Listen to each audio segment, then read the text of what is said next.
Hi, എല്ലാവർക്കും സലു കിച്ചണിലേക്ക് സ്വാഗതം. ഞാൻ സമീറ. ഈ ഓണത്തിന് ബാച്ചിലേഴ്സിന് പോലും തയ്യാറാക്കിയെടുക്കാൻ പറ്റുന്ന ഇൻസ്റ്റന്റ് പൗഡർ കൊണ്ടുള്ള ഒരു സാമ്പാറാണ് ഞാൻ ഇന്ന് കാണിക്കാൻ പോകുന്നത്. അതോടൊപ്പം തന്നെ ഈ വർഷത്തെ ഓണാഘോഷത്തിൻ്റെ ആദ്യ ദിന കാഴ്ചകളും ഞാൻ നിങ്ങളുമായി ഷെയർ ചെയ്യുന്നുണ്ട്. അപ്പോൾ നമുക്ക് എങ്ങനെയാണ് സാമ്പാർ തയ്യാറാക്കുന്നത് നോക്കാം. ഓണം സ്പെഷ്യൽ നല്ല രസമുണ്ട് അല്ലേ? വല്ലപ്പോൾ ഞാൻ ഇതിനു മുൻപും കാണിച്ചിട്ടുണ്ട്. പൊതിയണ്ട. ജമന്തി, യെല്ലോ കളറ്, ഓറഞ്ച് കളറ്, വാടാമുല്ല, റോസ, അരളി.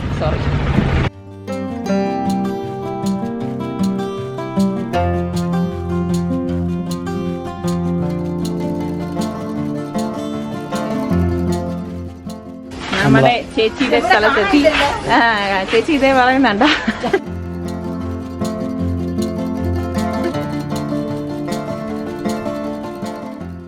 ഒരുപാട് വലിയ വെള്ളരിക്കായ ടേസ്റ്റ് ഉണ്ടാവത്തില്ല.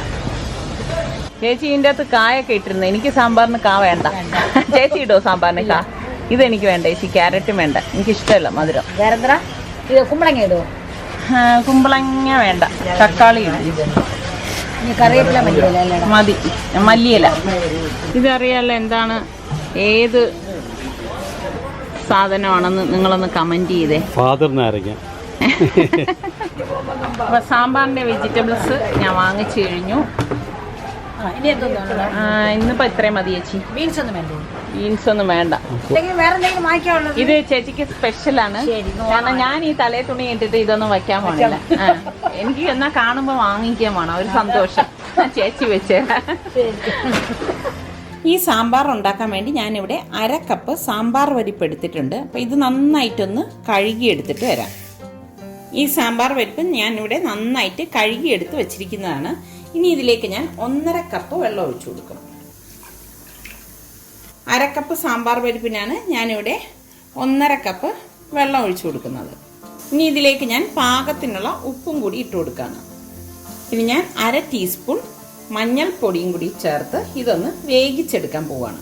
ഇങ്ങനെയും നമുക്ക് അടുപ്പത്ത് വെച്ച് ഈ പരിപ്പ് വേവിച്ചെടുക്കാം. അതല്ല നിങ്ങളുടെ കയ്യിൽ പ്രഷർ കുക്കർ ഉണ്ടെങ്കിൽ പ്രഷർ കുക്കറിൽ 2 വിസിൽ കേൾക്കുന്നത് വരെ ഇത് വേകണം. 2 വിസിൽ കേട്ട് കഴിഞ്ഞാൽ ഗ്യാസ് ഓഫ് ചെയ്ത് അതിനുള്ളിലെ സ്റ്റീം പോയ ശേഷം നമുക്ക് കുക്കറിൽ നിന്ന് ഈ പരിപ്പ് മാറ്റാവുന്നതാണ്. പരിപ്പ് വേകുന്ന സമയം കൊണ്ട് ഞാനിവിടെ ഒരു നെല്ലിക്ക വലിപ്പത്തിൽ പുളി എടുത്തിട്ടുണ്ട്. അത് ഇതുപോലെ ഒരു ബൗളിലേക്ക് ഇട്ടിട്ട് ഏകദേശം 1 കപ്പോളം വെള്ളം ഞാനിവിടെ എടുത്തിട്ടുണ്ട്. ആ വെള്ളം ഇതിലേക്ക് ഒഴിച്ചു കൊടുക്കാം. ഇതൊന്ന് ഇതുപോലെ ഒന്ന് ഇളക്കി കൊടുക്കണം. ഇനി ഇത് മാറ്റി വെക്കാം. ഈ ഒരു സാമ്പാർ ഉണ്ടാക്കാൻ വേണ്ടിയിട്ട് ഞാനിവിടെ കുറച്ച് വെജിറ്റബിൾസ് എടുത്തിട്ടുണ്ട്. ഞാനിവിടെ 2 ടൊമാറ്റോ, കുറച്ച് വെണ്ടയ്ക്ക, അതുപോലെ തന്നെ ഒരു മുരിങ്ങയ്ക്ക, കുറച്ച് അമരയ്ക്ക, പിന്നെ ഇതുപോലെ ചെറിയ 2 ചേമ്പ്, ഈ ഒരു സൈസിലെ മതിയാവും. 2 ബ്രിഞ്ചാൾ, ഒരു വലിയ വെള്ളരിക്കയുടെ ഒരു 1/4 ഭാഗം എടുത്തതാണ് കേട്ടോ. പിന്നെ ഞാൻ ഇതുപോലെ മത്തൻ എടുത്തിട്ടുണ്ട്, പടവലം എടുത്തിട്ടുണ്ട്. പിന്നെ എരിവിനനുസരിച്ച് പച്ചമുളക് നമുക്ക് ചേർത്ത് കൊടുക്കാം. ഇപ്പം നമ്മളുടെ കയ്യിൽ ഇത്രയും വെജിറ്റബിൾസ് ഒന്നും ഇല്ലെങ്കിൽ നമ്മളുടെ കയ്യിൽ ഈ ഇരിക്കുന്നതിൽ ഏതെങ്കിലും, ഇപ്പോൾ വെള്ളരിക്ക മാത്രമേ ഉള്ളൂവെങ്കിൽ വെള്ളരിക്കയും ചുവന്നുള്ളിയും കൂടി ഇട്ടിട്ടും നമുക്ക് ഈ ഒരു രീതിയിൽ സാമ്പാർ തയ്യാറാക്കിയെടുക്കാം കേട്ടോ. ഞാൻ ഈ വെജിറ്റബിൾസ് എല്ലാം ഒന്ന് കട്ട് ചെയ്ത് എടുത്തിട്ട് വരാം. പരിപ്പ് ഇവിടെ വെന്തിട്ടുണ്ട്, കണ്ടോ, പാകത്തിന് വെന്ത് വന്നിട്ടുണ്ട്. ഇത്രയും മതിയാകും. ഞാൻ ഇനി ഗ്യാസ് ഓഫ് ചെയ്ത് മാറ്റി വെക്കുവാണ്. ഞാനിവിടെ വെജിറ്റബിൾസ് എല്ലാം നന്നായിട്ട് കഴുകിയിട്ട് കട്ട് ചെയ്തെടുത്ത് വെച്ചിരിക്കുന്നതാണ്. അപ്പോൾ ആദ്യം ഇത്രയും വെജിറ്റബിൾസ് വേവിച്ചതിന് ശേഷം മാത്രമേ നമ്മൾ ബ്രിഞ്ചാൾ, അതായത് കത്തിരിക്കയും വെണ്ടയ്ക്കയും തക്കാളിയും ചേർക്കത്തുള്ളൂ. അപ്പോൾ ആദ്യം ഞാൻ ഇതുപോലെ മത്തനും പടവലവും വെള്ളരിക്കയും അതുപോലെ തന്നെ ചേമ്പും മുരിങ്ങയ്ക്കയും അമരയ്ക്കയും പച്ചമുളകും ചേർത്തിട്ട് ഒന്ന് വേവിക്കാൻ പോവുകയാണ്. കുറച്ച് മഞ്ഞൾപ്പൊടിയും ഉപ്പും ഇട്ടിട്ടാണ് ഇത് വേവിച്ചെടുക്കുന്നത്. ഞാൻ ഇതുപോലെ ഒരു വലിയ പാത്രം എടുത്തിട്ട് ഈ കട്ട് ചെയ്ത് വാഷ് ചെയ്ത് വെച്ചിരിക്കുന്ന വെജിറ്റബിൾസ് ഇതിലേക്ക് ഇട്ട് കൊടുക്കുകയാണ്. ഇനി ഇതിലേക്ക് ഞാൻ 1/4 ടീസ്പൂൺ മഞ്ഞൾപ്പൊടിയും പാകത്തിനുള്ള ഉപ്പും കൂടി ഇട്ട് കൊടുക്കും. ഇനി ഇതിലേക്ക് ഞാൻ 1 ലിറ്റർ വെള്ളം എടുത്തിട്ടുണ്ട്. അതും കൂടി ഒഴിച്ച ശേഷം ഒന്ന് ഇളക്കി മിക്സ് ചെയ്തിട്ട് ഗ്യാസ് ഓൺ ചെയ്ത് കൊടുക്കും. ഇനി നമുക്കിത് മൂടി വെച്ച് വേവിച്ചെടുക്കാം. ഈ വെജിറ്റബിൾസ് പകുതി വേകാകുമ്പോഴേക്ക് ഇതിൻ്റെ അടപ്പൊന്ന് മാറ്റിയിട്ട് കണ്ടോ, ഇതിവിടെ പകുതി വെന്തിട്ടുണ്ട്. ഇനി നമ്മൾ ഈ കട്ട് ചെയ്ത് വെച്ചിരിക്കുന്ന ബ്രിഞ്ചോളും ടൊമാറ്റോയും അതുപോലെ തന്നെ കുറച്ച് മല്ലിയില എടുത്തിട്ടുണ്ട്, അതും കൂടി ഇതിലേക്കിട്ട് വേവിച്ചെടുക്കാം. മല്ലിയില ഇതുപോലെ 2ആയിട്ട് ഇട്ട് കൊടുത്താൽ മതി. വീണ്ടും ഇത് മൂടി വെച്ച് വേവിച്ചെടുക്കണം. ഇതിവിടെ വേകുന്ന സമയം കൊണ്ട് നമുക്ക് വെണ്ടയ്ക്ക താളിച്ചെടുക്കാം. ഞാനിവിടെ ഒരു പാൻ വെച്ച് ചൂടാക്കിയിട്ടുണ്ട്. ഇതിലേക്ക് ഏകദേശം 3 ടേബിൾ സ്പൂൺ വെളിച്ചെണ്ണ ഒഴിച്ചു കൊടുക്കാം. വെളിച്ചെണ്ണയിൽ ഇത് താളിച്ചെടുക്കുന്നതാണ് ടേസ്റ്റ് കൂടുതൽ. എണ്ണ ചൂടാകുമ്പോഴേക്ക് ഞാനിതിലേക്ക് 1 ടീസ്പൂൺ കടുകിട്ട് പൊട്ടിച്ചു കൊടുക്കാം. കടുക് പൊട്ടി വരുമ്പോഴേക്ക് ഞാൻ 2-3 വറ്റൽമുളക് എടുത്തിട്ടുണ്ട്, അതും കൂടി ഇട്ട് കൊടുക്കാം. ഇതോടൊപ്പം തന്നെ 2-3 തണ്ട് കറിവേപ്പിലയും കൂടി ഇട്ട് കൊടുക്കണം.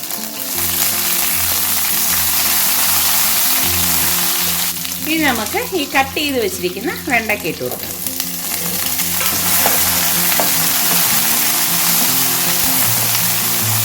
നമ്മൾ പരിപ്പിലും അതുപോലെ തന്നെ വെജിറ്റബിൾസിലും ഉപ്പിട്ടതുകൊണ്ട് ഇതിന് പാകത്തിനുള്ള ഉപ്പ് മാത്രം ഇതിലേക്ക് ഇട്ട് കൊടുക്കണം. ഇതിപ്പോൾ ഞാനിവിടെ ഹൈ ഫ്ലെയിമിൽ വെച്ചിട്ട് തന്നെയാണ് ഇളക്കി കൊടുക്കുന്നത്. ഒരുപാട് ഇത് കളർ ചേഞ്ച് ആവേണ്ട ആവശ്യമില്ല കേട്ടോ. വെണ്ടയ്ക്ക ആയതുകൊണ്ട് തന്നെ പെട്ടെന്ന് റെഡിയായി കിട്ടും. ഞാനിവിടെ കറികൾ ഉണ്ടാക്കുന്നത് ഞാൻ വീട്ടിൽ തന്നെ ഉണക്കി പൊടിച്ചെടുത്ത് വെച്ചിരിക്കുന്ന പൊടികളുകൊണ്ടാണ്. അപ്പോൾ എനിക്ക് കുറേ റിക്വസ്റ്റ് വന്നിട്ടുണ്ടായിരുന്നു, ഈ ഓണത്തിനെങ്കിലും ഇൻസ്റ്റൻ്റ് ആയിട്ടുള്ള പൊടി വെച്ചിട്ട് ഈ കറികളൊന്ന് കാണിച്ചു തരാമോന്ന്. അപ്പം ഞാൻ വിചാരിച്ചു ശരി, ഇന്നത്തെ സാമ്പാർ ഇൻസ്റ്റൻ്റ് ആയിട്ടുള്ള പൊടി കൊണ്ട് ഉണ്ടാക്കാമെന്ന്. കാരണം ഗൾഫിലൊക്കെ ഉള്ള കുറച്ച് പേരാണ് എൻ്റെ അടുത്ത് ഇത് ആവശ്യപ്പെട്ടിരിക്കുന്നത്. കാരണം അവരുടെ കയ്യിലൊന്നും, ബാച്ചിലേഴ്സ് ആണെന്ന് തോന്നുന്നു, അവരുടെ കയ്യിലൊന്നും ഇങ്ങനെ ഉണക്കി വറുത്ത് പൊടിച്ച് വയ്ക്കുന്ന സൗകര്യമൊന്നും ഇല്ല എന്നാണ് പറഞ്ഞിരിക്കുന്നത്. അപ്പം ഞാൻ പറഞ്ഞു ശരി എന്നാൽ ഞാൻ നോക്കാം എന്ന് പറഞ്ഞിട്ടുണ്ടായിരുന്നു. അപ്പം ഞാനിപ്പോൾ ഈ സാമ്പാർ ഇൻസ്റ്റൻ്റ് ആയിട്ടുള്ള പൊടി വെച്ചിട്ടാണ് തയ്യാറാക്കുന്നത്. അപ്പം ഇത്രയും മതിയാവും കേട്ടോ. നല്ലതുപോലെ വഴണ്ട് വന്നിട്ടുണ്ട്. അതിൻ്റെ പച്ച കളർ നഷ്ടപ്പെടരുത്, എന്നാൽ ഉള്ളു നല്ല വേഗമാണ്. ഞാൻ ഈ സാമ്പാർ ഉണ്ടാക്കാൻ വേണ്ടിയിട്ട് ക്വാളിറ്റിയുടെ സാമ്പാർ പൗഡറാണ് എടുത്തിരിക്കുന്നത്. അപ്പം ഈ പൗഡർ ഒരു 4 ടേബിൾ സ്പൂൺ ഇതിലേക്ക് ഇട്ട് കൊടുക്കും. ഇത്രയും വെജിറ്റബിൾസ് ഉള്ളതുകൊണ്ടാണ് ഞാനിവിടെ 4 ടേബിൾ സ്പൂൺ പൗഡർ ഇട്ട് കൊടുക്കുന്നത് കേട്ടോ. ഇനി വേറെ നമ്മൾ ഇതിലേക്ക് കായപ്പൊടിയോ ഒന്നും ചേർക്കണ്ട, എല്ലാം ഇതിൽ തന്നെ ഉണ്ട്. ഇടുമ്പോൾ തന്നെ നല്ല ഒരു മണമാണ് വരുന്നത്. അപ്പം ഇതൊന്ന് ഇളക്കി കൊടുക്കാം. ഫ്ലെയിം ഒന്ന് കുറച്ച് കൊടുത്തേക്കണേ, പൊടികൾ കരിഞ്ഞു പോകരുത്. ജസ്റ്റ് ഇതൊന്ന് ചൂടായാൽ മതി. ഈ സമയം നമ്മൾ ഈ വേവിച്ച് വെച്ചിരിക്കുന്ന പരിപ്പ് ഇതിലേക്ക് ഒഴിച്ചു കൊടുക്കാം. ഇതോടൊപ്പം തന്നെ നമ്മൾ പുളി കുതിരാനായിട്ട് എടുത്തു വെച്ചിട്ടുണ്ടായിരുന്നല്ലോ, ഈ പുളിവെള്ളം കൂടി ഇതിലേക്ക് ഒഴിച്ചു കൊടുക്കണം. പുളിയുടെ കൊത്ത് വീഴാതെ വേണം നമ്മൾ പുളിവെള്ളം ഇതിലേക്ക് ഒഴിച്ചു കൊടുക്കാൻ കേട്ടോ. ഇനി ഇതെല്ലാം കൂട്ടിയിട്ടൊന്ന് മിക്സ് ചെയ്ത് കൊടുക്കാം. ഫ്ലെയിം പതുക്കെ ഒന്ന് കൂട്ടി കൊടുക്കാം. ഇതിനി ഒന്ന് തിളയ്ക്കുമ്പോഴേക്ക് നമുക്ക് ആ വെന്ത വെജിറ്റബിൾസിലേക്ക് ഇതൊന്ന് ചേർത്ത് കൊടുക്കണം. നല്ല ഒരു മണം വരികയാണ് കേട്ടോ. ഇതൊന്ന് തിളയ്ക്കട്ടെ. കണ്ടോ, ഇതിവിടെ തിള വന്നിട്ടുണ്ട്. അപ്പം നമുക്ക് വെന്തുകൊണ്ടിരിക്കുന്ന വെജിറ്റബിൾസിലേക്ക് ഇത് ചേർത്ത് കൊടുക്കാം. ഇതിൻ്റെ അടപ്പൊന്ന് മാറ്റി നോക്കാം. വെജിറ്റബിൾസൊക്കെ പാകത്തിന് വെന്തിട്ടുണ്ട് കേട്ടോ. നമുക്ക് ഈ കൂട്ട് ഇതിലേക്ക് ഒഴിച്ചിട്ട് മിക്സ് ചെയ്ത് കൊടുക്കാം. ഇനി ഇത് നന്നായിട്ടൊന്ന് ഇളക്കി കൊടുക്കാം. കണ്ടോ, ഇപ്പൊ ഇത് കറക്റ്റ് കൺസിസ്റ്റൻസിയാണ്. നല്ല മണം വരുവാണ് കേട്ടോ.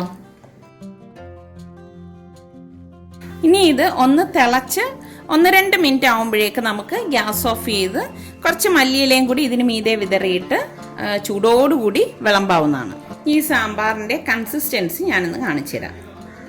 കണ്ടോ, കറക്റ്റ് പാകമാണ്. കുറച്ച് മല്ലിയിലയും കൂടി ഒന്ന് വിതറിയിട്ട് ഇത് വിളമ്പാം.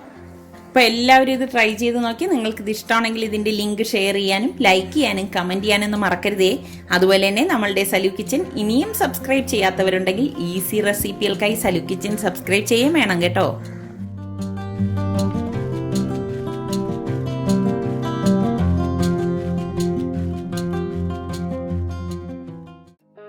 കഴിഞ്ഞ വർഷം പ്രളയം കാരണം ഓണാഘോഷമൊന്നും ഇല്ലായിരുന്നു. പക്ഷെ അതിൻ്റെയൊക്കെ വാട്ടം തീർത്തിട്ട് ഈ വർഷം അതിഗംഭീരമായിട്ടാണ് തുടക്കം തന്നെ ലൈറ്റിട്ട് അലങ്കരിച്ചിരിക്കുന്നത്. ഈ കാണുന്നത് നമ്മളുടെ കോർപ്പറേഷൻ കെട്ടിടമാണ്. നല്ല ഭംഗിക്ക് അലങ്കരിച്ചിട്ടുണ്ട് കേട്ടോ. ഇത് നോക്കിയ സെക്രട്ടേറിയറ്റ് ആണ്. പല പല ലൈറ്റുകളാൽ നല്ല ഭംഗിയാണ് ഇത് കാണാനായിട്ട്. പക്ഷെ ഈ ക്യാമറ കാണുന്നത് പോലൊന്നും അല്ല കേട്ടോ, നേരിട്ട് വന്ന് കാണണം. എങ്കിലേ ശരിക്കും അതിൻ്റെ ആ ഒരു സൗന്ദര്യം നമുക്ക് ആസ്വദിക്കാൻ കഴിയത്തുള്ളൂ. ആ മരമൊക്കെ സത്യം പറഞ്ഞാൽ ഇവിടെ ഇങ്ങനെ ഒരു മരം ഉള്ളത് ഞാൻ ഇന്നാണ് ശ്രദ്ധിക്കുന്നത്. കാരണം ആ ലൈറ്റ് ഇട്ടപ്പോഴാണ് ആ മരത്തിൻ്റെ ഒരു ഭംഗി വന്നിരിക്കുന്നത്. കണ്ടോ, സെക്രട്ടേറിയറ്റൊക്കെ അങ്ങനെ നല്ല സുന്ദരിയായിട്ട് നിൽക്കുവാണ്. റോഡിലെല്ലാം ഇതുപോലെ ലൈറ്റ് ഇട്ടിരിക്കുകയാണ് കണ്ടോ.